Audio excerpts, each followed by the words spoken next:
Jagan party తట్టాబుట్టా సర్దుకోవాల్సిందే అని అంటున్నాడు rifle Reddy Revanth. షర్మిలకి scene లేకపోయినా సినిమాలో ఇరగదీస్తానంటుందని ఎటకారం చేస్తున్నాడు. ఈ సెటైర్ల వర్షం ఏందో మనం చూద్దాం రండి. రేవంత్, ఏది నీ లా పాయింట్లు కూసిన్ని వదులు. ఇక మీరు తట్టాబుట్టా జరుదుకొని మూటే ముల్లే జరుదుకొని మీరు ఇంటికి పోండి. ఎండలు తగ్గాక మళ్ళీ రమ్మంటావా? ఎందుకంటే మీకు ఆ పార్టీ కార్యకర్తనే ఉన్నారు, మీరేం నాయకురాలు కాదు, లేకపోతే మీకేం బాధ్యత లేదు, మీరేం ప్రజాప్రతినిధి కాదు. అన్న అధ్యక్షుడయ్యాక షర్మిలకి ఏం లేదంటావేంది రాజా? జగన్ అన్న బాణం జైలు నుంచి వదిలితేనే తిరుగుతుందంట. మీరు అందుకోసమే నేను ఇంటికి పోతా అంటున్నారు. ఇంటికి పోతే కనీసం ఉదయం ఇడ్లీ సాయంత్రం దోశైనా తినొచ్చనే. మీరు ఇంటికి పోవడం వల్ల మీరు ఇంటికి పోతేంది, పాదయాత్రలు చేస్తుంది. తీర్థయాత్రలు బెదర్ అనిల్ చూసుకుంటాడులే, ఈమెది పాదయాత్ర పార్ట్ మాత్రమేనంట. లేకపోతే క్యాట్ వాక్లు చేస్తేంది, లేకపోతే ఇంకేదైనా మోకాళ్ళ యాత్రలు చేస్తే మాకేంది? రాష్ట్రంలో ఇప్పుడు జాగింగ్ ట్రెండ్ నడుస్తుందిలే రాజా.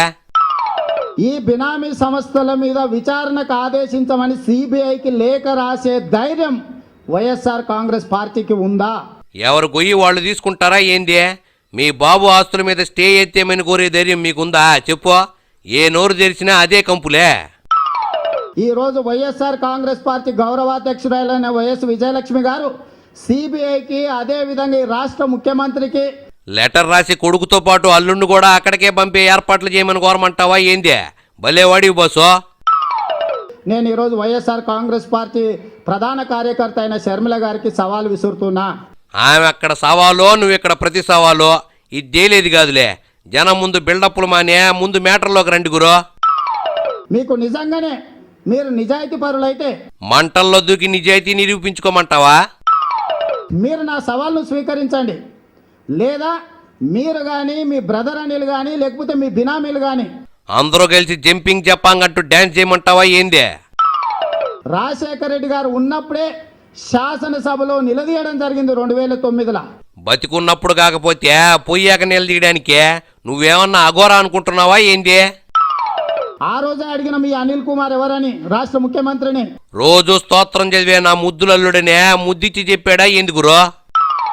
మీరేదో సరదాగా ఉంది కదా అని సవాల్ చంద్రబాబు నాయుడు మీదకి ఇసిరి ఏదో పెద్ద లీడర్లం అవుదామని మీరు అనుకుంటే, సరదాగా సవాళ్ళు కాకపోతే మీరు నిజంగా జనం ముందుకు వస్తారా ఏంది? ఎవరు చరిత్ర చూసినా అదే గబ్బు కదా. వాస్తవాలు కాస్త కఠినంగా ఉంటాయి, నిజాలు కూడా అంతే నిష్ఠూరంగా ఉంటాయనే మాకు కూడా తెలుసులే అబ్బా. మీ పార్టీలో ఉన్న కంపు ఆయన పార్టీలో కూడా ఉంది రాజా. షర్మిలమ్మ గారు, కఠినమైన ఈ వాస్తవాలకు మీరు సమాధానం చెప్పండి. నీకేమో గానీ బెదర్ అనిల్ దగ్గరకు పోతే దేవుడు సమాధానాలు ఇస్తాడంట. వెళ్తా. మీరు ఖమ్మం జిల్లా ప్రజల్ని మభ్యపెట్టి తప్పించుకుందామని చూస్తున్నారేమో, కానీ జనాలకి టైం చూసి కాటేయడం బాగా తెలుసులే గానీ ఇంక నువ్వు బయలుదేరుగురు. రాజశేఖర్ రెడ్డి గొప్ప తప్పితే ఇంకో మ్యాటర్ చెప్పడం లేదు షర్మిల. ఏ ఊరికి వెళ్ళినా ఒకటే భాగవతం అన్నట్టు ఈమె కూడా స్తోత్రంతో అదరగొడుతుందంట. ఈమె వెరైటీ కథలేందో మనం చూద్దాం రండి. షర్మిల, ఏదే మీ నాన్న గొప్పతనాన్ని ఇంకోసారి గొప్పగా చెప్పు. ఈ రోజు మన రాష్ట్రంలో ఎంత దారుణంగా ఉందో ఈ తమ్ముళ్ళు చాలా చక్కగా చెప్పడం జరిగింది. వాళ్ళు చెప్తే గాని నీకు తెలియడం లేదా ఏంది? రాజశేఖర్ రెడ్డి గారు ముఖ్యమంత్రి అయినప్పుడు అక్కయ్య, చెల్లెమ్మ, అన్నయ్య, తమ్మయ్య అన్నాడా? చంద్రబాబు గారి హయాంలో కేవలం 16 లక్షల మందికి పెన్షన్లు ఇచ్చేవారు. ఆయన ఓవర్ యాక్షన్ చేస్తేనే విలన్ చేశారులే గానీ నువ్వు గాని. కానీ రాజశేఖర రెడ్డి గారు ముఖ్యమంత్రి అయిన తర్వాత ఈతాకేసి తాటాక దొబ్బాడా కామెడీగా? 55 లక్షల మందికి ఎక్కువ పెన్షన్లు ఇచ్చారన్నమాట. ఆయన అకౌంట్ లో నుండి ఇచ్చాడా, మీ ఆయన డబ్బులు పంచాడా? జనం సొమ్మేగా. ఒకటే చెప్పదలుచుకున్నాను, రాజశేఖర రెడ్డి గారికి ఎంత పెద్ద మనసుందో మీరు గమనించి చూడండి. ఊరూరు తిరిగి నువ్వు చెప్తున్నావుగా, తెలుస్తుందిలే. ఇంకొంచెం సానుభూతితో, ఇంకొంచెం ప్రేమతో, ఇంకొంచెం అభిమానంతో, కొంచెం కొంచెం ఎక్కువ సేదో ఉద్యమం అది చూడు షర్మిల. రాజశేఖర రెడ్డి గారు పదే పదే చెప్పేవారు, ఏమనే? అమ్మకి అన్నం పెట్టనాయనా, పిన్నమ్మకి గాజులు చేయిస్తాననే. యథా రాజా తథా ప్రజ అన్నారు. ఏంది, ఇది కూడా మీ డాడీనే చెప్పాడా? రాజు మంచివాడైతే ఆయన కింద పనిచేసే అధికారులు అందరూ కూడా మంచిగా పనిచేస్తారు. అందుకేనా మీ నాయన పోయాక అధికారులు, మంత్రులు జైలుకు పోతున్నారా? ఆయన కింద పనిచేసే అధికారులు అయితేనేమి, ఫీల్డ్ అసిస్టెంట్లు అయితేనేమి, చక్కగా పని చేసేవాళ్ళు. ఆయన సంతకం పెట్టమన్న దగ్గర పెట్టి మంత్రులు సెంచులు కూడా బండి తయారు చేసుకుంటున్నారులే. ఇదేనా చక్కగా పనిచేయడమా? అమ్మా జగనన్న ముఖ్యమంత్రి అయిన ఆ తర్వాత పెదాని, ఆ తర్వాత రాష్ట్రపతి కూడా అవుతాడా? మాకు కొంచెం మర్యాద ఇస్తే చాలమ్మా.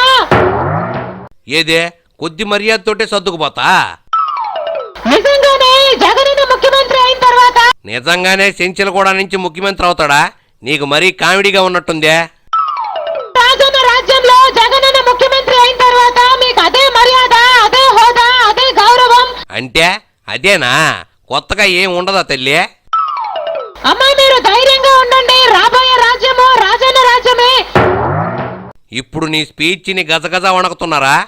మీలాంటి నాయకుల్ని వాళ్ళు రోజు చూస్తుంటారులే గానీ నువ్వు గాని. మీరు ధైర్యంగా ఉండండి అమ్మా. సమయం వచ్చినప్పుడు జగనన్నొచ్చి ఈ వృద్ధి స్మైల్ ఇస్తాడా ఏందే? ఈ తతంగం చూసిందేగా. ఇక పోయిరా తల్లి.